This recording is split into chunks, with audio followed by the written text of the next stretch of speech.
Well, good morning. My name is Sharon Dixon, and I serve as the Southern Area and Human Services Facet Chair of the Links Incorporated.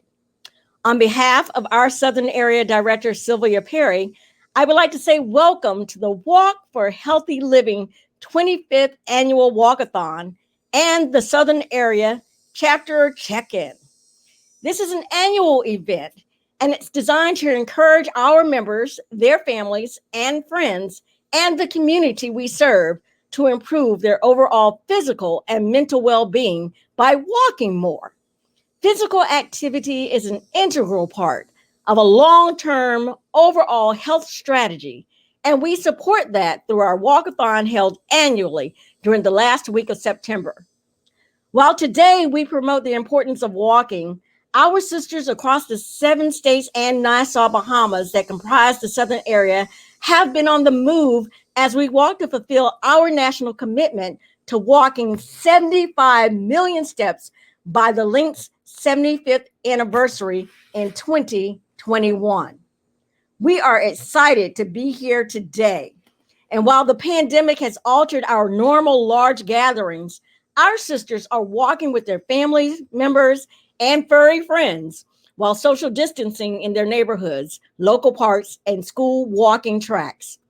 Some are even gathering virtually with yoga, Zumba, and Peloton classes. This morning, we are checking in with 8 of our 80 Southern Area chapters to see how they are promoting the importance of walking and physical activity. We also want to hear from all of our sisters, family, and friends joining us in this live event. Check in virtually in the comments section with your name, chapter, or city, and tell us why you walk. Let's welcome our guest for today. We have Portia Love of the Montgomery, Alabama chapter, Deborah Brown of the Orlando chapter, Kimberly Brown of the Camellia Rose, Georgia chapter, Hillary Dunson of the Dogwood City, Georgia chapter, Vonda Flintroy Rice of the New Orleans, Louisiana chapter, Catherine Adam Mason of the Gulf Coast, Mississippi chapter, Revonda Jessup of the Crown Jewels, North Carolina chapter, and Felicia Lawrence of the Orangeburg, South Carolina chapter. Good morning, sisters, and welcome to our Southern Area Walk for Healthy Living Chapter Check-in. We would love to hear what you and your fellow Link sisters are doing to observe the silver anniversary of the walk-a-thon. All right, so let's get started. Revonda, tell us how you and your sisters of the Links are doing today. What are you doing for this wonderful walk-a-thon? Good morning from Charlotte, North Carolina. I am Dr. Revonda Jessup, and I chair the Health and Human Services Facet for the Crown Jewels chapter of the Links Incorporated. We are excited to be taking part in today's virtual 25th annual Walk for Healthy Living. Not only are we representing the Crown Jewels chapter of the Links Incorporated, we are also celebrating and bringing greetings on behalf of all 14 chapters across the great state of North Carolina. Last year, our Crown Jewels chapter walked 26.6 million steps as a chapter in conjunction with our Walk for Healthy Living Challenge. And we are on a mission this program year to walk even more steps. We have a lot of great places to walk in North Carolina, and we have been getting very creative by inspiring new ways for our members to walk. During September, we have been walking through our historically Black colleges and universities Awareness Month and celebrating the HBCUs that are located across our state. Charlotte just happens to be the home of Johnson C. Smith University. Since North Carolina is a crucial battleground state in the 2020 election, we will be walking our absentee ballots to the post office, walking to our early voting site that opened beginning October 15th, and walking to the polls on Election Day, Tuesday, November 3rd. We encourage you to join us today and every day as we walk for a healthy living. Oh, thank you so much, Revonda. That is some exciting walking that you all will be doing. Next up, we have Felicia, representing the Palmetto State of South Carolina. Felicia Lawrence of the Orangeburg, South Carolina chapter. Good morning. I do hail to you from the Palmetto State of South Carolina in the Garden City of Orangeburg, where we have two amazing historically Black colleges, the Fighting Bulldogs of South Carolina State University and the Claflin University Panthers. On today, our sister links will be our challenge to walk 3 miles. And those sisters who entered and accomplished that challenge will be recognized with prizes and entered into a raffle. We are excited about our walk-a-thon, and we join everyone in the South Carolina area to join us as we walk.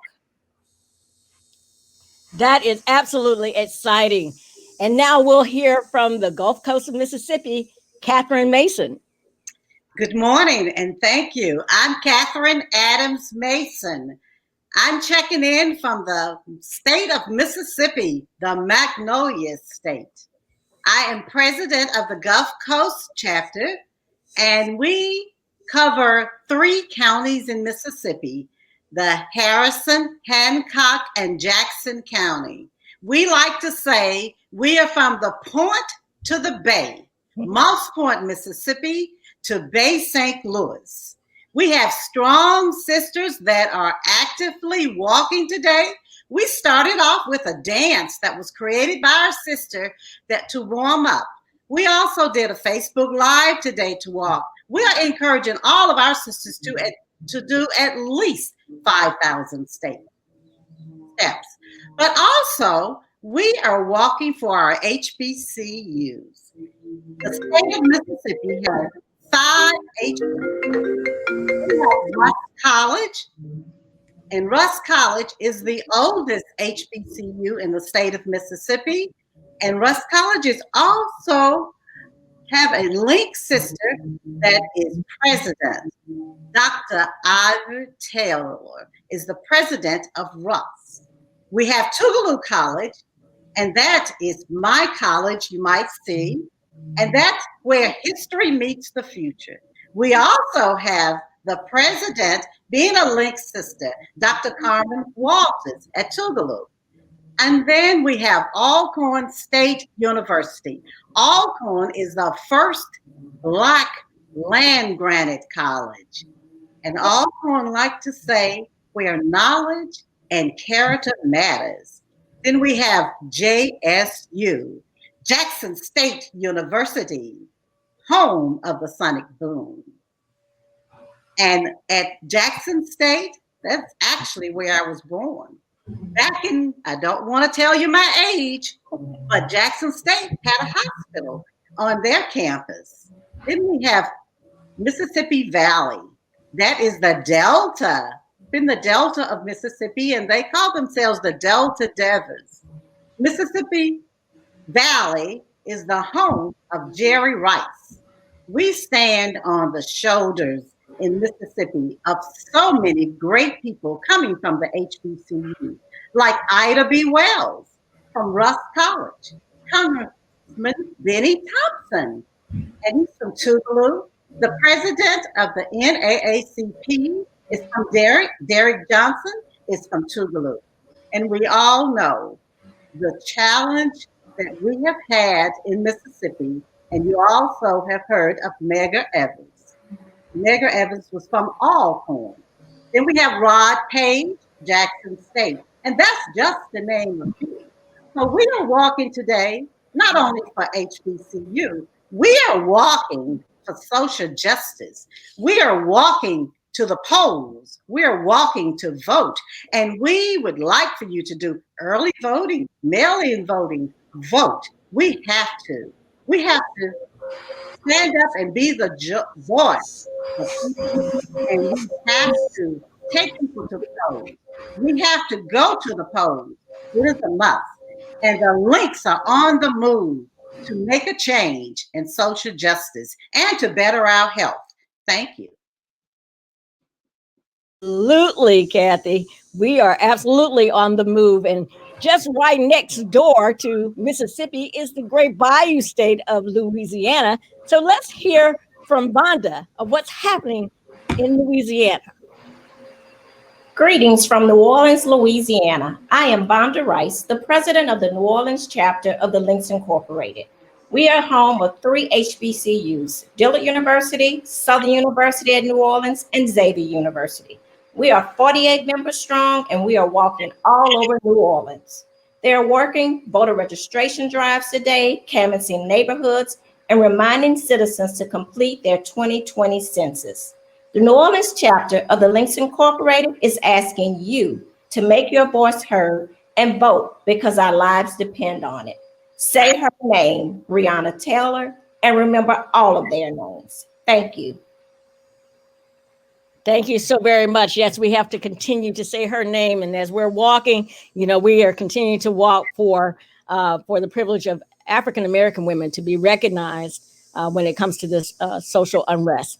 And so we move on over to the state of Georgia, the Peach State. We have 2 representatives from the state of Georgia, and we'll start with Kimberly Brown as our first representative.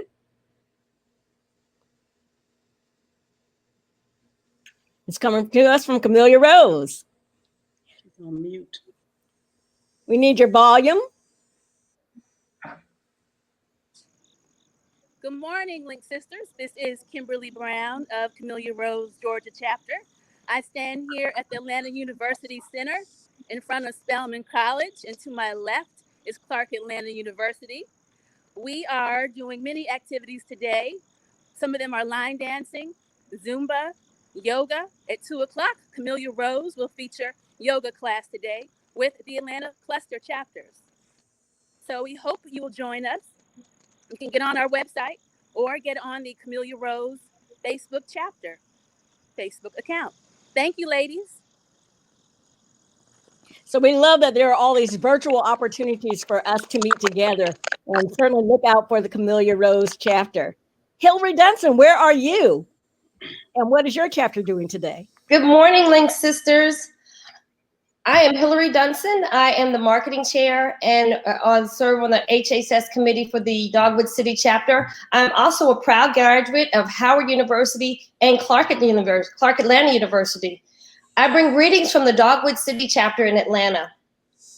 Our city is led by our fabulous mayor, Keisha Lance Bottoms, who is also a member of our chapter and a proud graduate of FAMU. Our chapter president is the legendary Sandy Peterson Cooper, who is a proud graduate of Clark Atlanta University. Dogwood City held a week-long Links on the Move activities. Monday, we had a walk in Grant Park. Tuesday, we had a group Peloton ride. Wednesday, we did group yoga. Thursday, we had an old school cardio group class. And this past Friday, we had a Dogwood City line tutorial class. We had over 50 members participate in this week's activities. Several members are scheduled to participate in the cluster activities today. Blessings to you all, and let's keep it moving. And there are so many wonderful things that we can do virtually. This has just been a blessing to be able to be a part of everything that's going on across the southern area. So now let's move down to Florida and see what's happening there. We have Deborah Brown. Good morning, and thank you for sharing.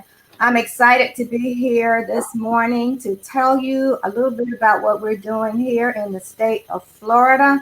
I am Deborah Brown. I'm the president of the Orlando, Florida chapter of the Links Incorporated, and we have combined forces with the Altamont Springs chapter under the leadership of President Janet McDowell Travis, and the Daytona Beach chapter under the leadership of President Barbara Blossom.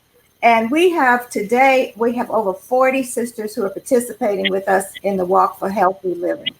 100% of our proceeds from today will go to support the Sickle Cell Foundation.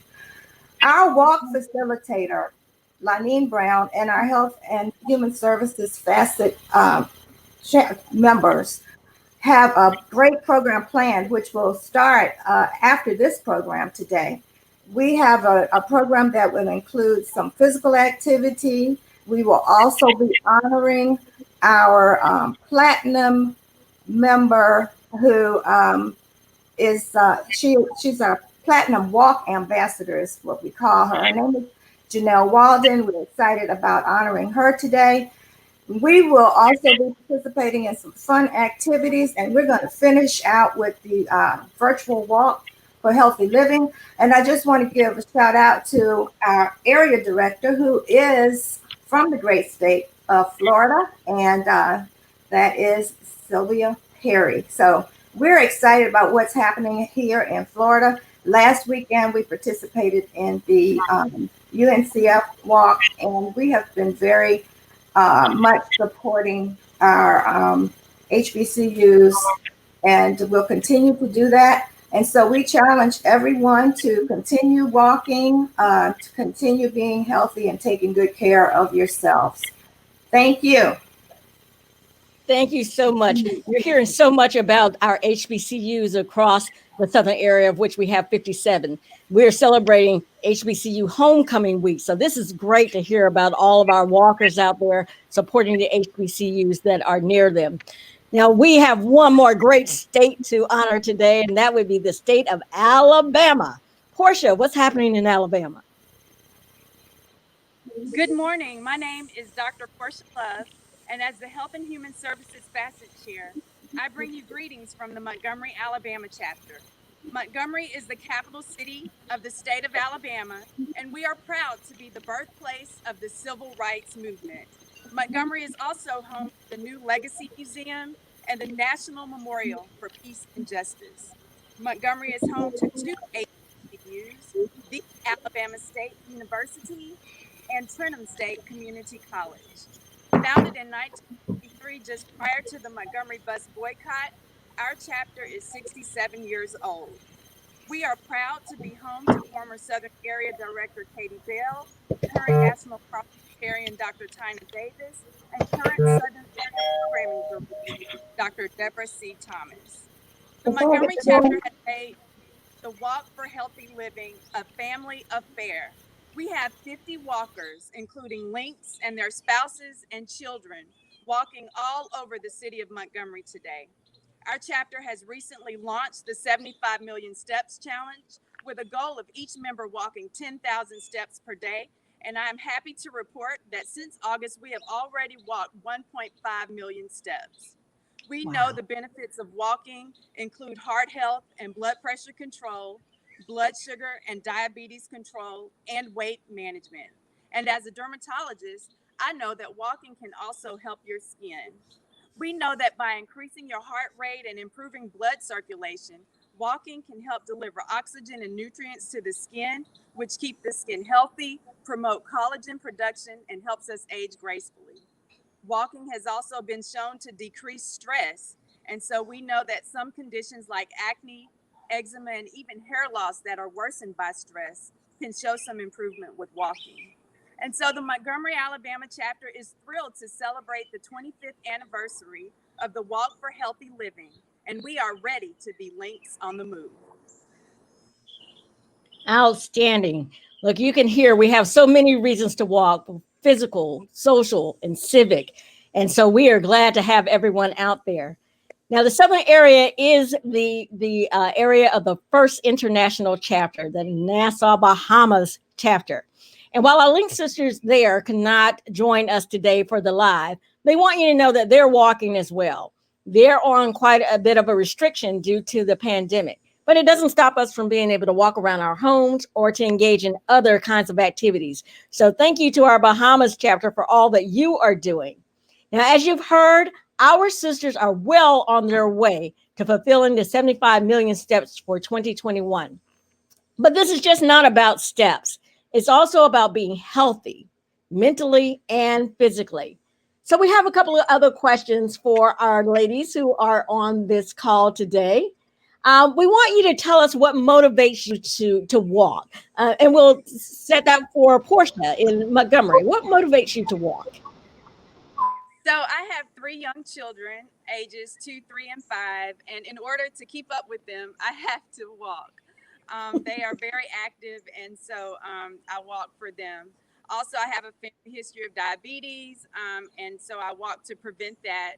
And like I said, I am a dermatologist, and so studies have shown that walking can help us increase collagen production and age gracefully.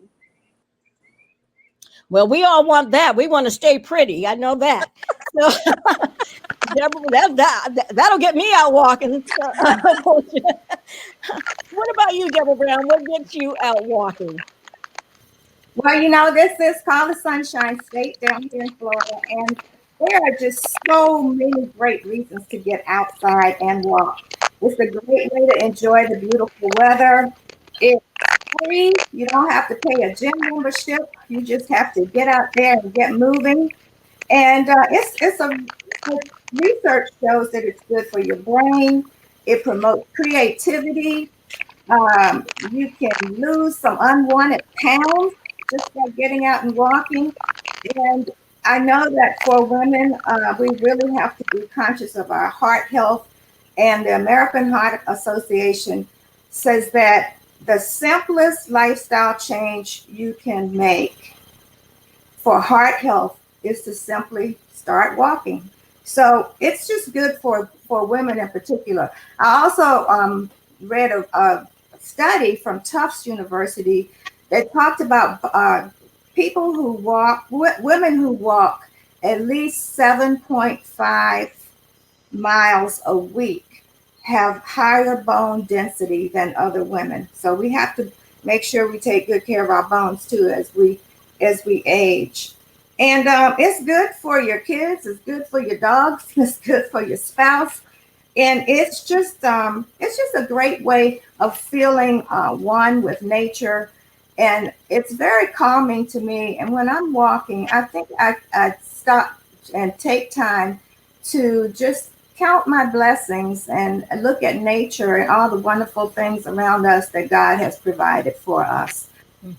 And it's also a good reason to buy a good pair of walking shoes. So that motivates me. I am running out of reasons not to walk. This has been fabulous. You all are just giving us much reason. But, you know, sometimes folks can feel like it's just mundane. They can't really motivate themselves to do it. So let's find out what makes it fun for some of our folks. Let's start with our Georgia chapters. Hillary, tell us, how do you make walking fun? Oh, I love walking. I actually walk every week, most days, at least 5 days a week. And I walk with a friend. I take my dog for walks. My dog is to the point where he waits for me to get off my Zoom call so we can go for a long walk.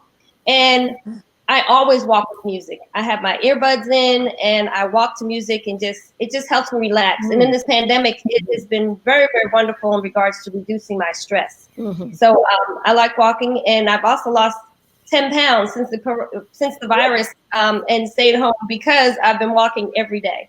So wow, it's been great for me. Okay, all right, y'all getting me there. I'm almost there. I'm ready to walk almost every day. What about you, Kimberly? What makes walking fun? What do you do to make walking fun? I am walking now, and for me, what makes walking fun is putting on some bright clothing, lots of bright color, great music. I like to listen to old school music and just let it blast. And I mix it up with a little Jeff Galloway method where you walk and you run with intervals. So that's what I do. Okay, excellent. Yes, I heard, just doing some variety in between there. A little sprint to the next mailbox, or stopping to do some lunges in between can give you a little variety. So that's excellent. So we know we're in the middle of this pandemic, and the pandemic has made it a little more difficult for folks to get out here and do what they need to do. But we know it's a time when we really can focus more on our walking. So I'd like to know kind of what you have done to adapt your daily routine to keep walking, and we'll send that to Vonda and Kathy Mason. We'll start with Vonda. So what I do to ensure that I walk during our next normal, is I schedule time on my calendar. So I have a time set on my calendar to make sure that when that alarm goes off, I get up and I go walk. No matter what's going on, I'm going to stop and take the time to go walk. Also, I set myself a monthly step goal, and I try to make sure that I achieve it, or actually, because I'm competitive, I want to surpass that goal. And another thing that's very important to me is having accountability sisters. So individuals that I can say, hey, did you walk today? How many steps did you get? So that's what I've been doing in this fabulous. next normal. What about you, Kathy Mason? What are you doing to adapt to the pandemic to keep on your schedule? Well, I also have a watch that keeps up with my steps. And I use that, and I'm also with the group, linked with the group that challenge you. So we've made it a goal that we don't go to bed until we have those 10,000 steps in. I get those calls. If I didn't make mine, you know, when the watch will start just doing a dance when you make your 10,000 steps. And so that has been actually to motivate me. The other thing is I have a show dog. I have a show dog that almost picks up and say, you got to go. You got to take her and you got to go. And she wants to walk. And so we have to train. So that has been a motivation to me. But actually, get you a good Fitbit or get you a good watch and then challenge some of your friends to walk. I encourage you to do that. Walking is good. It really just clears my mind. I'm a State Farm agent, and sometimes I have little rough times at the office, but I can come and get my dog and we go walking and I clear my mind because I can look at the trees and I can look at the water and everything, and it just clears your mind. So walking is healthy for you. That is so very important. We've got to clear our minds, ladies, and you know that's important to give us space to be able to move along during this pandemic. But you know we have some folks who haven't even started yet, and hopefully they're watching our live today, and it's giving them some motivation. But I'm going to go to our Carolina chapter members to give some advice to our folks out there who are just now getting started. Let's start with Revonda Jessup of the Crown Jewels, North Carolina chapter. What can you tell others to get them started? Well, if you're getting started, I would first suggest to get some nice, supportive walking shoes. Since I'm a podiatrist, I really focus on as far as you having your feet are healthy and you do not have injury while you're walking. Make sure you get good supportive walking shoes. Make sure that they're not too narrow because as you walk, your feet will swell. So some people have to get their shoes wider or either get them a half size larger. Now, also, before you walk, make sure that you stretch. Stretch really well before and after you walk. That helps to prevent injury. And also, if you're suffering from, let's say, plantar fasciitis or Achilles tendonitis, I would recommend that you try to avoid inclines. If you can go walk around the track or anything that does not have inclines. In Florida, you're lucky because it's flat, the land is flat, but here in sunny North Carolina, we have a lot of hills. So try to avoid them. And most importantly, if you're just starting out, you don't have to walk for 30 minutes. Try 5 minutes. Some people walk in their homes. A lot of people don't realize how much activity they do just in their homes as in cleaning, walking up and down stairs. So on a rainy day, you can start off walking in your home. And then when you feel more comfortable, you can then go out and walk outside. Okay. Well, Felicia Lawrence of the Orangeburg chapter, what would you recommend for those who are just starting out?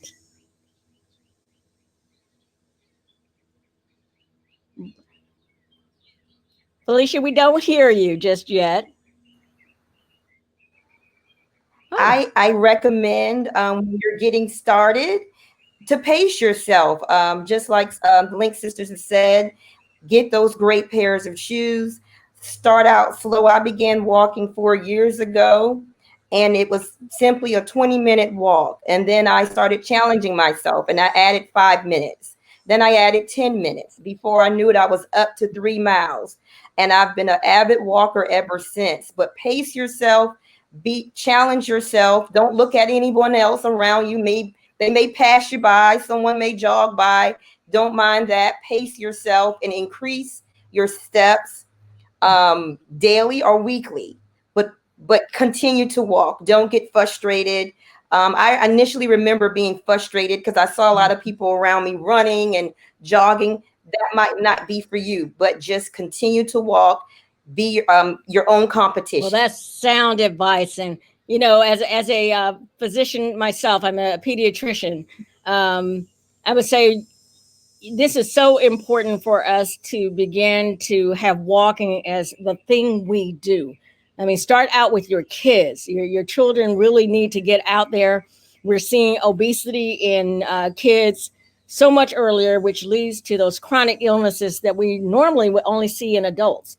We really are seeing diabetes and hypertension and high blood pressure in our youth. And so we have to set the example as good parents to get kids out there and set examples for our community. So all of you who are on this live today, like we said, just get out there, step one foot in front of the other. When you get tired, take a minute, get to walking again. But we can all do this. This is important for our wellness, for us to combat these chronic illnesses that we have seen. So listen, thank you to everyone who joined us for our Southern Area Virtual Check-in this morning. Many of our sisters are getting up early this morning to complete their walks, and others are participating in activities and walks for the rest of the day. We would love to hear from you of what you're doing and see you get out there and walk with us today. So to my sisters, remember to post your pictures and your walking updates using the hashtags, hashtag SA Links on the Move, hashtag Links on the Move, hashtag Walking for Healthy Living, hashtag Links Walk 25, and hashtag Collective Excellence. Thank you to our chapter representatives for sharing just how you are walking virtually and how your chapters are participating today. No matter where you are, we are encouraging you and your friends and your families and members of your community to make it a healthy priority to walk. Let's get moving together.